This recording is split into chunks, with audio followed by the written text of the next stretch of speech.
Welcome to వినోద విజ్ఞానం. ఈరోజు నేను చదవబోయే కథ నిజాయితీ. కేశవవరం ఒక జమీందారీ గ్రామం. దాదాపు 60 ఏళ్ల పాటు గ్రామాధికారిగా ఉండి ఎంతో తెలివైనవాడు, నిజాయితీపరుడు అనిపించుకున్న గోపరాజు అనే అతను హఠాత్తుగా మరణించాడు. గ్రామస్తులు జమీందారు దగ్గరికి పోయి, గోపరాజు గారికి వారసులు లేరు కనుక తమరే అంత మంచి నిజాయితీపరుణ్ణి గ్రామాధికారిగా నియమించండి అని కోరారు. జమీందారు అలాగే అని వాళ్లను పంపి దివానుతో, అధికారంలో ఉన్నప్పుడు కదా మనిషిలో నిజాయితీ ఉన్నది లేనిది తెలిసేది.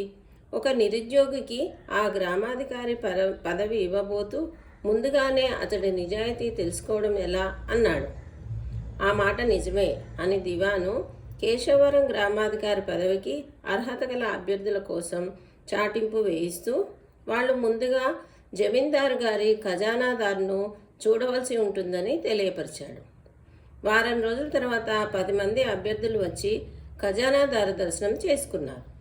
ఆయన విడివిడిగా వాళ్లను తన కచేరీ గదిలోకి పిలిచి మాట్లాడి మర్నాడు 10 గంటల వేళ జమీందారు గారి దగ్గరకు రావాల్సిందిగా చెప్పాడు. ఆ విధంగానే అందరూ జమీందారు గారి దగ్గరకు వెళ్ళారు.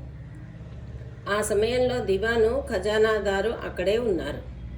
జమీందారు ఆ 10 మందిలో ఖజానాదారు చూపిన నాగవర్మ అనే అతన్ని కేశవవరం గ్రామాధికారిగా నియమిస్తున్నట్లు చెప్పాడు. ఆ వెంటనే మిగిలిన 9 మంది, అయ్యా ఇది అన్యాయం, మాకు ఈ ఉద్యోగం ఇప్పిస్తానంటూ ఖజానాదారు తలా 1000 వరహాలు లంచం తీసుకున్నాడు అన్నారు. అప్పుడు దివాను కల్పించుకొని, ఖజానాదారు ద్వారా ఈ పరీక్ష పెట్టించింది నేనే.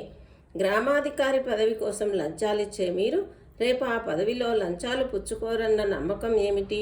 మీలో నిజాయితీ లేదు. లంచం నిరాకరించిన నాగవర్మ ఆ పదవికి అర్హుడనే దాంట్లో సందేహం లేదు అన్నాడు. ఇదండి ఈరోజు నేను మీకు వినిపించిన కథ. మీకు నచ్చినట్లయితే కామెంట్ పెట్టండి, లైక్ చేయండి, షేర్ చేయండి. Thank you.